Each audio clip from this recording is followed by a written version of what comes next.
कथा का आरंभ तब का है जब बाली को ब्रह्मा जी से ये वरदान प्राप्त हुआ कि जो भी उससे युद्ध करने उसके सामने आएगा उसकी आधी ताकत बाली के शरीर में चली जाएगी और इससे बाली हर युद्ध में अजय रहेगा। सुग्रीव बाली दोनों ब्रह्मा के औरस वरदान द्वारा प्राप्त पुत्र हैं और ब्रह्मा जी की कृपा बाली पर सदैव बनी रहती है। बाली को अपने बल पर बड़ा घमंड था। उसका घमंड तब और भी बढ़ गया जब उसने करीब करीब तीनों लोकों पर विजय पाए हुए रावण से युद्ध किया और रावण को अपनी पूंछ से बांधकर 6 महीने तक पूरी दुनिया घूमी। रावण जैसे योद्धा को इस प्रकार हराकर बाली के घमंड का कोई सीमा न रहा। अब वो अपने आप को संसार का सबसे बड़ा योद्धा समझने लगा था और यही उसकी सबसे बड़ी भूल हुई। अपने ताकत के मद में चूर एक दिन एक जंगल में पेड़ पौधों को तिनके के समान उखाड़ फेंक रहा था, हरे भरे वृक्षों को तहस नहस कर दे रहा था, अमृत समान जल के सरोवरों को मिट्टी से मिलाकर कीचड़ कर दे रहा था। एक तरह से अपने ताकत के नशे में बाली पूरे जंगल को उजाड़ कर रख देना चाहता था और बार बार अपने से युद्ध करने की चेतावनी दे रहा था। है कोई जो बाली से युद्ध करने की हिम्मत रखता हो? है कोई जो अपने माँ का दूध पिया हो जो बाली से युद्ध करके बाली को हरा दे? इस तरह की गर्जना करते हुए बाली उस जंगल को तहस नहस कर रहा था। संयोगवश उसी जंगल के बीच में हनुमान जी राम नाम का जाप करते हुए तपस्या में बैठे थे। बाली की इस हरकत से हनुमान जी को राम नाम का जप करने में विघ्न लगा और हनुमान जी बाली के सामने जाकर बोले, हे वीरों के वीर, हे ब्रह्म अंश, हे राजकुमार बाली। तब बाली किष्किंधा के युवराज थे। क्यों इस शांत जंगल को अपने बल की बलि दे रहे हो? हरे भरे पेड़ों को उखाड़ फेंक रहे हो, फलों से लदे वृक्षों को मसल दे रहे हो, अमृत समान सरोवरों को दूषित मलिन मिट्टी से मिलाकर उन्हें नष्ट कर रहे हो। इससे तुम्हें क्या मिलेगा? तुम्हारे औरस पिता ब्रह्मा के वरदान स्वरूप कोई तुम्हें युद्ध में नहीं हरा सकता, क्योंकि जो कोई तुमसे युद्ध करने आएगा उसकी आधी शक्ति तुम में समाहित हो जाएगी। इसलिए हे कपि राजकुमार, अपने बल के घमंड को शांत कर और राम नाम का जाप कर। इससे तेरे मन में अपने बल का भान नहीं होगा और राम नाम का जाप करने से ये लोक और परलोक दोनों ही सुधर जाएंगे। इतना सुनते ही बाली अपने बल के मद चूर हनुमान जी से बोला, ए तुच्छ वानर, तू हमें शिक्षा दे रहा है।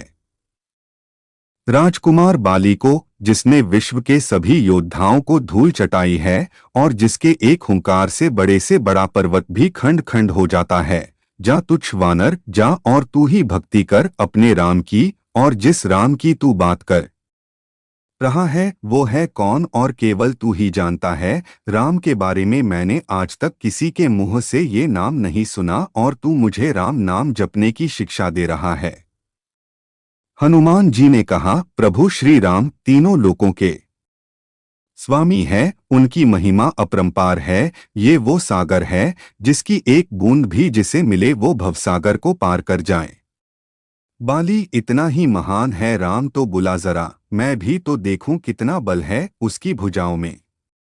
बाली को भगवान राम के विरुद्ध ऐसे कटु वचन हनुमान जो को क्रोध दिलाने के लिए पर्याप्त थे।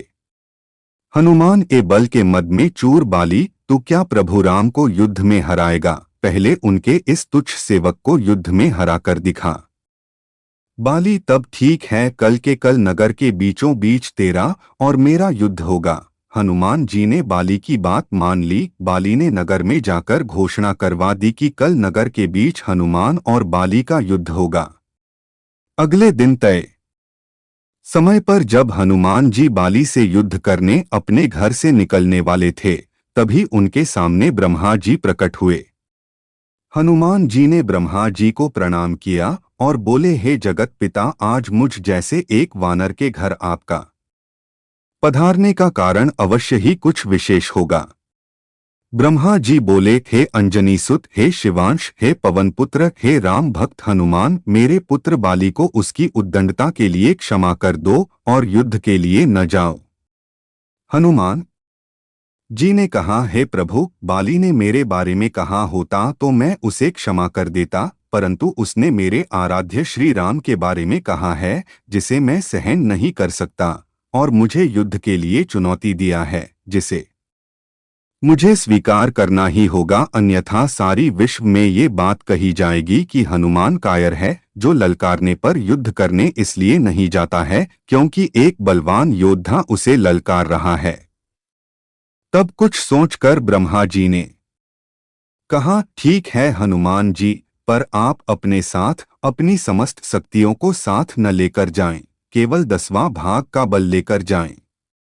बाकी बल को योग द्वारा अपने आराध्य के चरणों में रख दे, युद्ध से आने के उपरांत फिर से उन्हें ग्रहण कर लें। हनुमान जी ने ब्रह्मा जी का मान रखते हुए वैसे ही किया और बाली से युद्ध करने घर से निकले। उधर बाली नगर के बीच में एक जगह को अखाड़े में बदल दिया था और हनुमान जी से युद्ध करने को डोट व्याकुल होकर बार बार हनुमान जी को ललकार रहा था। पूरा नगर इस अद्भुत और 2 महायोद्धाओं के युद्ध को देखने के लिए जमा था। हनुमान जी जैसे ही युद्ध स्थल पर पहुंचे, बाली ने हनुमान को अखाड़े में आने के लिए ललकारा।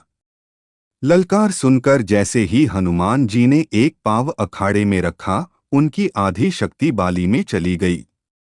बाली में जैसे ही हनुमान जी की आधी शक्ति समाई, बाली के शरीर में बदलाव आने लगे, उसके शरीर में ताकत का सैलाब आ गया। बाली का शरीर बल के प्रभाव में फूलने लगा, उसके शरीर फटकर खून निकलने लगा। बाली को कुछ समझ नहीं आ रहा था।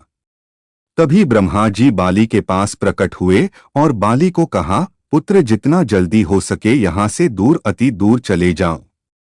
बाली को इस समय कुछ समझ नहीं आ रहा, वो सिर्फ ब्रह्मा जी की बात को सुना और सरपट दौड़ लगा दिया। 100 मील से ज्यादा दौड़ने के बाद बाली थककर गिर गया। कुछ देर बाद जब होश आया तो अपने सामने ब्रह्मा जी को देखकर बोला, ये सब क्या है? हनुमान से युद्ध करने से पहले मेरा शरीर का फटने की हद तक फूलना, फिर आपका वहां अचानक आना और ये कहना कि वहां से जितना दूर हो सके चले जाओ, मुझे कुछ समझ नहीं आया। ब्रह्मा जी बोले, पुत्र, जब तुम्हारे सामने हनुमान जी आए तो उनका आधा बल तम में समा गया, तब तुम्हें कैसा लगा? बाली, मुझे ऐसा लग जैसे मेरे शरीर में शक्ति की सागर लहरें ले रही है। ऐसे लगा जैसे इस समस्त संसार में मेरे तेज का सामना कोई नहीं कर सकता, पर साथ ही साथ ऐसा लग रहा था जैसे मेरा शरीर अभी फट पड़ेगा। ब्रह्मा जो बोले, हे बाली, मैंने हनुमान जी को उनके बल का केवल 10वां भाग ही लेकर तुमसे युद्ध करने को कहा, पर तुम तो उनके 10वें भाग के आधे बल को भी नहीं संभाल सके। सोचो, यदि हनुमान जी अपने समस्त बल के साथ तुमसे युद्ध करने आते तो उनके आधे बल से तुम उसी समय फट जाते जब वो तुमसे युद्ध करने को घर से निकलते। इतना सुनकर बाली पसीना पसीना हो गया और कुछ देर सोचकर बोला, प्रभु, यदि हनुमान जी के पास इतनी शक्तियां हैं तो वो इसका उपयोग कहाँ करेंगे? ब्रह्मा, हनुमान जी कभी भी अपने पूरे बल का प्रयोग नहीं कर पाएंगे, क्योंकि ये पूरी सृष्टि भी उनके बल के 10वें भाग को नहीं सह सकती। ये सुनकर बाली ने वही हनुमान जी को दंडवत प्रणाम किया और बोला, जो हनुमान जी जिनके पास अथाह बल होते हुए भी शांत और राम भजन गाते रहते हैं, और एक मैं हूं जो उनके एक बाल के बराबर भी नहीं हूं और उनको ललकार रहा था, मुझे क्षमा करें। और आत्मग्लानि से भरकर बाली ने राम भगवान का तप किया और आगे चलकर अपने मोक्ष का मार्ग उन्हीं से प्राप्त किया।